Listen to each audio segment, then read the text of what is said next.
돈에 대한 무의식을 치유하면 돈의 흐름이 기적처럼 바뀐다. 돈과 건강한 관계를 맺는 심리치유법. 머니 테라피. 나는 지난 20년간 금융 컨설턴트와 재정 자문가 및 머니 코치로 일하면서 사람들이 돈을 가지고 벌이는 머니게임을 무수히 목격했다.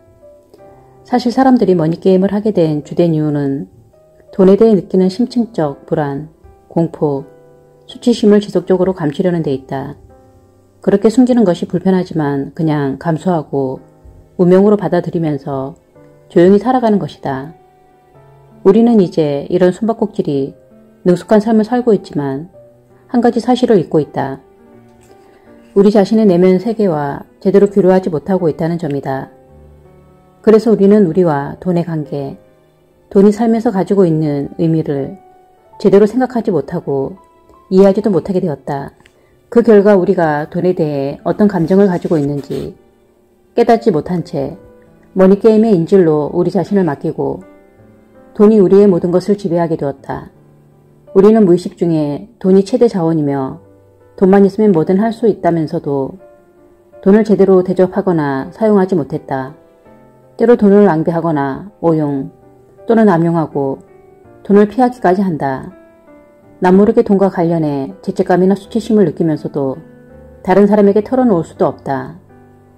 현대 문명 속에서 모든 지배권을 돈에게 다 넘겨주고 살면서도 돈이 삶의 질을 온통 좌지우지하고 있다는 현실을 인식하지 못하고 있다. 역사적으로 돈을 사용한 적이 없었을 뿐만 아니라 돈이 무엇인지조차 몰랐던 문명권이 여러 형태로 존재했다. 그러다 돈이 널리 사용되기 시작하면서부터 인류의 삶과 역사, 그리고 가치관에 크고 지속적인 변화가 일어났다. 수백 년이 지난 지금까지 돈이 인류의 삶과 세상에 끼친 영향은 그 규모를 알 수도 이해할 수도 없을 정도로 크다. 돈이 가진 의미와 힘은 여전히 불가사의하다. 오늘날 우리 모두는 돈에 막강한 힘과 중요성을 부여했고 그러한 돈으로 하는 머니게임은 인간의 모든 일상생활을 지배하게 되었다. 사람들은 현실적으로 돈이 부족하다고 느끼기 때문에 돈에 관한 중요한 경제적 결정을 내리기도 하고 돈을 더 많이 벌기 위해 직업이나 거주지를 바꾼다. 심지어 결혼이나 이혼까지도 돈 때문에 하는 사람이 많다. 실제 사용하는 시간이나 일의 우선순위도 돈이 결정하거나 돈의 영향을 받는다. 하지만 자신이 진정으로 추구하는 것이 무엇인지 곰곰이 생각해보는 사람은 거의 없다. 인류가 창조한 게임 중에서 이처럼 참여율 100%를 자랑하는 게임은 없다. 게다가 아무 규정이나 지침도 없고 출전을 대비한 훈련마저 시키지 않는 게임은 처음일 것이다. 이런 상황에서 사람들이 돈에 대한 심층적 불안을 숨기려는 것도 무리가 아니다. 사실 우리는 아직 돈에 대한 기본 규칙도 모르지 않는가? 사실 돈은 사람들이 거기에 적힌 숫자만큼 가치가 있다고 믿는 종이 조각일 뿐이다. 그런 돈이 어떻게 이처럼 막강한 힘을 가지게 되었을까? 사람들은 돈에 대한 믿음이 없으면 그것이 아무런 가치가 없다는 사실을 잘 모르고 있다. 돈을 만든 이도 돈의 가치를 부여한 이도 인간이다. 인간은 그렇게 돈에 강력한 힘을 부여했다. 그리고 머니게임이 발전해 감에 따라 종이 조각은 성공의 최고 수단과 자원이 되었다. 돈은 우리도 모르는 사이에 점점 숭배받는 존재가 되었고 그만큼 인간에게 귀한 자원이 되어버렸다. 오늘날 가장 큰 불행은 사람들이 돈이 없으면 아무것도 할 수 없을 거라고 믿는다는 사실이다. 돈은 수수께끼 같아서 한마디로 정의하기 어렵다. 돈이 인간에게 중요한 것이 될수록 인간이 돈을 벌려고 발버둥 칠수록 인간이 돈이 필요하다고 느낄수록 돈을 수중에 넣기가 힘들어진다. 돈을 더 많이 가질 수 있는 가장 놀라운 원리가 있는데 우주의 영적 법칙에서 유래한 것이다. 가장 위대한 영적 법칙은 우리가 통제할 수 없는 것에 저항하지 않고 그것에 우리를 맡기고 따르는 것이다. 인간은 돈을 지배할 수 없고 지배하지도 않는다. 돈은 상품이다. 돈의 가치는 경제의 상황과 인간의 의식에 따라 달라진다. 우리는 돈을 통제할 수 없지만 돈을 이해하여 필요한 것을 얻을 수 있다. 돈은 우리의 일부가 아니며 실제로 우리 것도 아니므로 진정한 의미에서 돈을 소유할 수는 없다. 돈이 우리를 보호해주는 울타리라는 환상을 갖고 있는 한 우리가 만든 감옥에서 벗어나지 못할 것이다. 그리고 이 상황을 두고만 본다면 언젠가 돈이 우리를 소유하게 될 것이다. 우리는 신을 믿는다. 미국 달러에 적힌 단순한 몇 마디는 진실을 그대로 드러낸다. 이 말을 이렇게 고치면 진실에 더 가까워진다. 우리는 우리의 신, 즉 돈을 믿는다. 훨씬 정직한 표현이다. 이처럼 우리가 진실로 믿는 것이 돈이라는 것을 공공연히 인정하면서 올가미에서 조금은 벗어날 수 있다. 의식하든 못하든 돈은 인간에게 필수적인 것이 되었다. 우리는 돈을 신처럼 믿고 신뢰한다. 이것은 머니게임의 불문율이다. 이 현실을 제대로 인식하는 통찰력이 있는 사람을 찾기란 쉽지 않다. 우리는 물질과 형태가 있는 것만을 믿도록 프로그램되어 있기 때문에 아무리 돈이 많고 재산이 쌓여도 만족할 줄 모르고 더 갖기 위해 끝없이 노력한다. 달러를 좀 더 자세히 살펴보면 인간 잠재의식에 강한 영향을 미치는 메시지 몇 개가 드러난다. 첫째, 달러의 녹색은 성장과 자원을 상징한다. 둘째, 달러 앞면에는 미국 건국의 아버지가 그려져 있는데 이것은 돈의 리더십이 가부장적이라는 것을 상징한다. 우리 사회에서 돈은 분명 남성적 에너지를 지니고 있으며 그것은 승리 및 성공과 동일시된다. 세계에서 가장 크게 머니게임이 이루어지는 월스트리트는 여전히 남성이 주도하고 있으며 여성 참여 비율은 12% 미만이다. 그러나 돈을 소유하는 데에는 가부장제가 적용되지 않는다. 오늘날 월스트리트 머니게임은 최상위층에서 이루어지며 모든 사람이 참여하고 싶어 한다. 그러나 커튼은 이미 손수로 꽉 차 있고 규칙이 없기 때문에 위험부담이 아주 높다. 돈에는 숨겨진 의미가 더 있다. 달러를 뒤집어 보면 미국의 위대한 문장 두 개를 볼 수 있다. 하나는 미국을 상징하는 흰 대머리 독수리고 다른 하나는 라틴어로 적혀 있어서 모르는 사람이 많은데 여기에 많은 진실이 담겨 있다. 문장 안에 피라미드가 있는데 건국 당시 13개 주를 상징하는 13개 돌로 이루어져 있다. 모든 증거를 종합해보면 인류 문명이 시작될 때부터 돈, 종교, 신은 불가분의 관계에 있었다고 할 수 있다. 돈이 막강한 힘을 가지게 된 것이 이상한 일은 아니다. 이 모든 상징의 저변에는 머니게임의 핵심을 때리는 메시지가 하나 더 숨겨져 있다. 당신이 규칙에 따라 게임을 한다면 당신에게 이 막강한 자원, 돈에 이르는 길을 보여주겠다. 이다. 미국 달러는 최초의 피라미드 도표, 즉 오늘날 자본주의란 이름으로 더 잘 알려진 신시대의 산물이다. 자본주의와 함께하는 소비주의를 지향하는 무의식적 동기는 우리 삶의 경제적 하부 구조와 돈을 다루는 방식에 지대한 영향을 미쳤다. 돈은 자본주의 사회에서 생존하고 일상생활을 영위하기 위해서도 필요하지만 무의식적 필요와 욕구를 만족시키는 데도 필요하다. 어쨌든 우리 삶에서 큰 역할을 맡고 있는 돈이 개인적인 삶에 어떤 의미가 있는지 의식하지 않고는 살 수 없게 되었다는 것은 확실하다. 우리는 돈이 우리 삶과 선택에 어떤 영향을 미치는지 알아야 한다. 돈이 소나기에 잡혀있다는 것을 부인하면서 머니게임을 계속하는 것은 불안과 공포를 연장하고 우리 혼을 갉아먹는 일이다. 철학자 제이콥 리들맨은 돈과 인생의 의미에서 이렇게 말했다. 돈은 우리 성격과 정신적, 물리적, 유기체 속에 너무도 깊이 침투했기 때문에 우리가 자신을 발견하고 인간 본성의 숨겨진 내면을 발견하려면 직접 돈에 대한 개인적 탐사를 해야만 한다.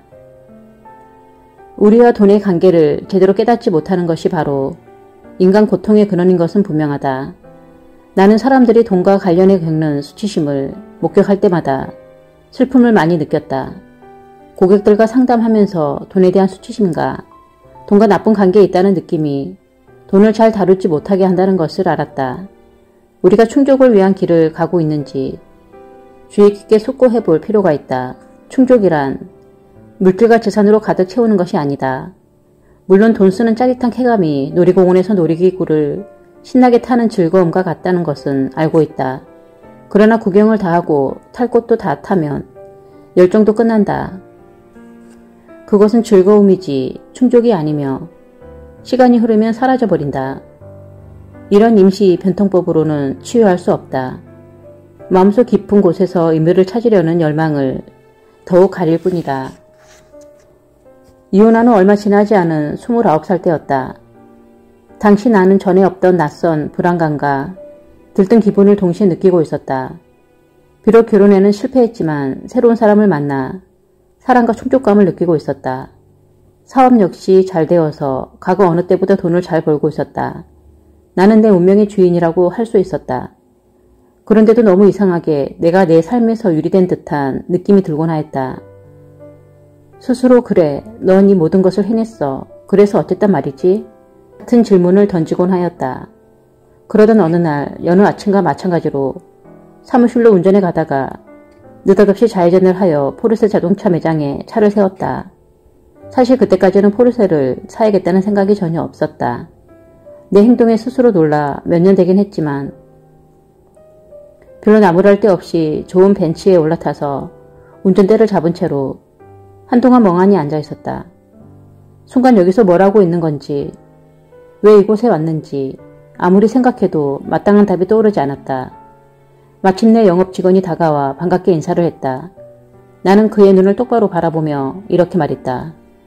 포르쉐를 한 대 뽑으려 왔어요. 그런데 사무실에 돌아가야 하니까 빨리 처리 좀 해주세요. 직원은 웃음을 참지 못하겠다는 표정을 지으면서도 최선을 다해서 빨리 처리해주겠다고 말했다.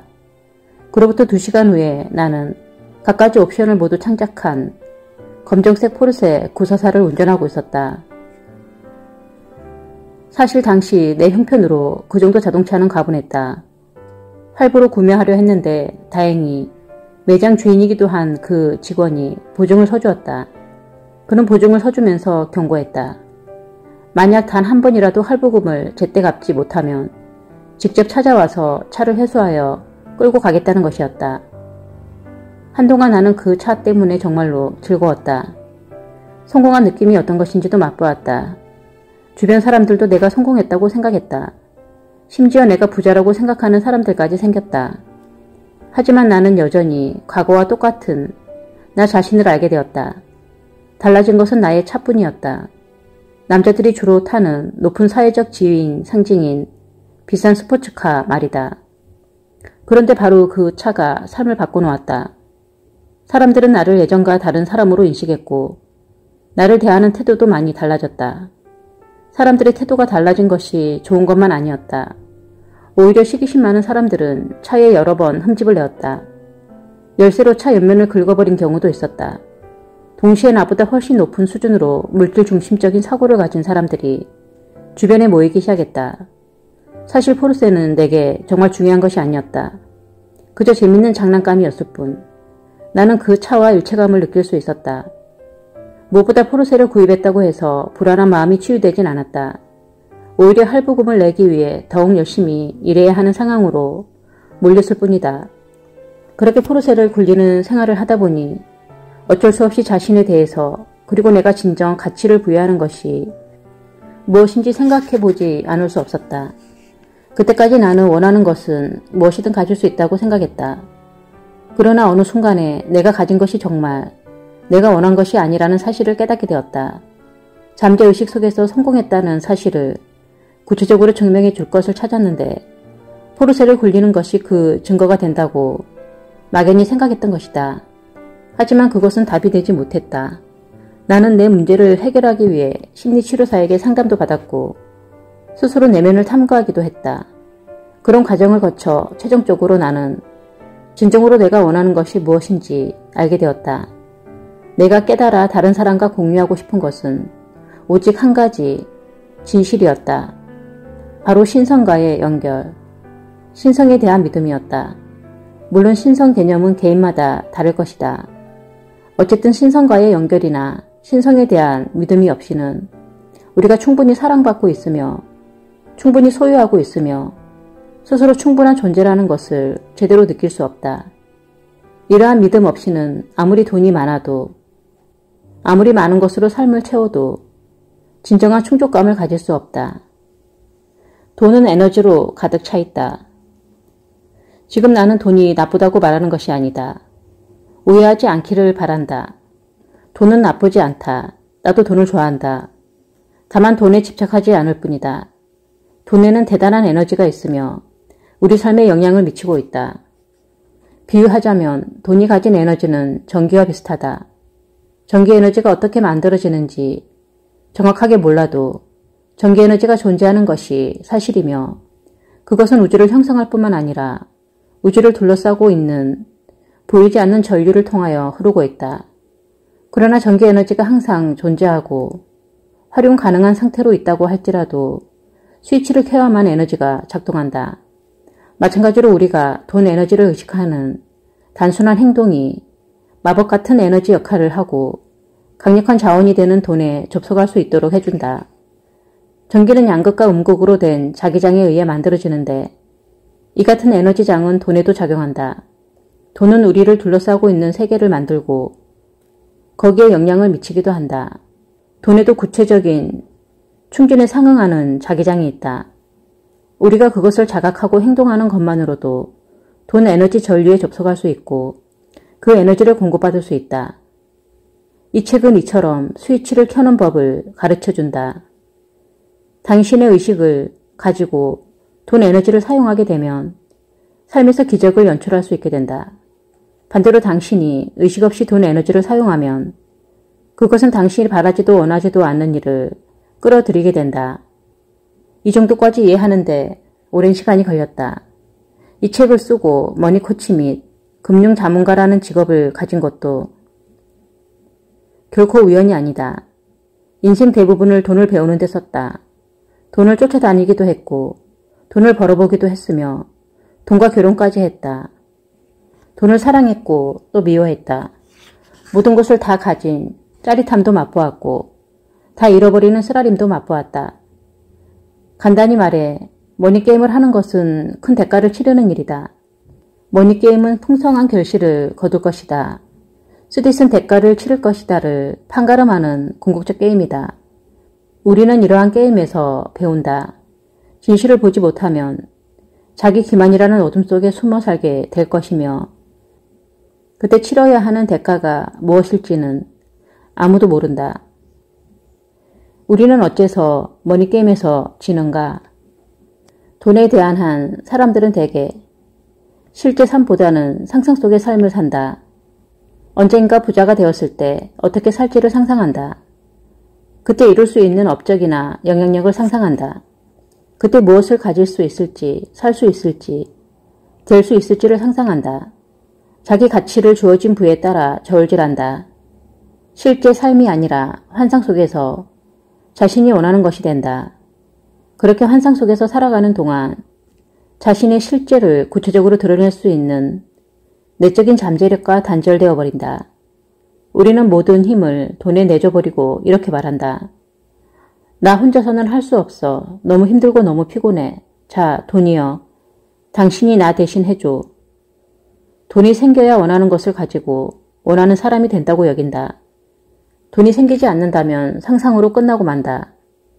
이런 식으로 돈을 대하며 살아왔기에 우리는 자기 인생의 책임자로 살지 않았다. 돈에 대해서도 책임질 수 없었다. 가난한 머니게임 출전자는 이렇게 생겨났다. 우리는 원하는 사람이 될 수 없었고 바라는 일도 이루어지지 않았다. 반대로 부유한 머니게임 출전자를 보자. 이들은 이미 성공한 사람들이며 부자이다. 스스로 돈을 벌었든 복권을 벌었든 아니면 훔쳐서 벌었든 그들에게는 돈이 있다. 사람들은 어떤 식으로 돈을 벌었든 일단 돈이 많으면 좋은 것이며 결과가 수단을 정당화한다고 생각한다. 돈만 있으면 자유도 살 수 있고 무한한 선택권이 생긴다고 믿지만 사실이 아니다. 내 경험으로는 돈이 많은 사람도 돈이 없는 사람만큼이나 고통 속에 살고 있는 것 같다. 다만 고통의 종류가 다를 뿐이다. 마지막 장세에서 벼락부자가 된 사람들이 벼락부자 증후군을 치료하기 위해 심리치료사와 정신병원에 몰려드는 것을 봐도 그렇다. 그토록 많은 자유와 선택권을 가진다는 것은 적응력이 뛰어난 사람에게도 대단히 부담스러운 일이다. 하물며 돈과의 관계를 제대로 이해하지 못한다면 부담은 더욱 커진다. 돈이 있다고 해서 개인의 심리적 문제가 모두 사라지는 건 아니다. 오히려 더욱 커지는 경우가 많다. 그렇게 큰 힘을 지니고 주의 깊게 행동하지 않으면 자신과 가까운 사람들에게 오히려 해가 될 수 있다. 사람은 누구나 해결되지 않은 정서적 짐이 어느 정도 있다. 결국 돈을 가진다는 것은 그 짐이 더 무거워진다는 것을 의미할 수도 있다. 오랜 세월 짊어지고 다닌 짐 위에 많은 돈이라는 짐을 얻는 것이다. 돈이 있는 사람들은 머니게임을 하는 방식이 다르다. 이들은 다른 사람들처럼 상상할 필요가 없다. 다만 많은 돈을 이용해 뭔가를 해야 하고 자기 삶에서 가치 있는 일을 해야 한다고 느낀다. 돈을 잘 지켜야 하고 현명하게 투자해야 하며 옳은 명분을 위해 기부도 하고 어떻게 쓰고 불릴지 결정도 해야 한다. 그러려면 극단적인 조심성을 피할 수 없게 된다. 돈이 있을 때는 아무리 조심해도 지나치지 않다는 것이다. 게다가 늘 경계를 해야 한다. 누구를 믿어야 할지 알 수 없기 때문이다. 언젠가 세계적 갑부인 존 폴 게티조차도 이렇게 말했다. 이 많은 돈을 소유한다는 것이 상당한 짐으로 느껴진다. 돈이 많은 사람 중에는 때때로 죄의식을 느끼고 자신이 그만한 돈을 가질 자격이 없다고 생각하는 경우가 많다. 특히 상대방보다 월등히 많은 돈을 가지는 경우에 인간관계에 문제가 생기기 쉽다. 돈 있는 사람들은 다른 사람들을 믿기도 어렵고 가까이 하기도 어렵다. 가족이나 가까운 친구들이 시샘할 뿐만 아니라 돈을 보고 쫓아다니는 사람도 많아진다. 이런 상황에 대처하기 위해 극단적인 조심성을 보이며 주변 사람들과 친밀한 관계를 맺지 못하는 사람을 보면서 나는 중대한 사실을 깨달았다. 자신을 지켜야만 한다는 강박관념과 누구를 또는 무엇을 믿어야 할지 모르는 상황 속에서 진정한 자유란 없다는 것이다. 다시 말해 의식이 없는 분은 가난의 또 다른 모습일 뿐이다. 이들 내면에는 가난한 사람들과 마찬가지로 두려움과 외로움이 많다. 이것은 외부에서는 보이지 않는 법이다. 겉모습만으로 그들이 가진 부에 대해 진정으로 공감하기는 쉽지 않다. 머니게임에서 이길 수 있는 새로운 방법. 우리가 가진 문화와 개인적 인생사 때문에 우리는 머니게임에서 지는 쪽으로 족권화되었다고 볼 수 있다. 다행히도 우리는 지금까지와는 다른 방식으로 게임하는 법을 배울 수 있다. 이 책은 성공으로 가는 새로운 전략을 제공하고 커다란 풍요와 충족감을 줄 것이다. 내면에서 오는 충족감 말이다. 이 책에서 설명하는 머니 코칭 절차를 따라가다 보면 돈에 대한 자신의 진실이 무엇인지 발견하고 당신 삶에서 돈이 어떤 의미가 있는지 깨달을 것이다. 또한 어떻게 당신이 현 상태에 이르게 되었는지 개인적인 측면과 역사적인 측면에서 살펴볼 것이다. 그런 다음 현 상태를 넘어설 수 있는 방법을 모색하게 될 것이다.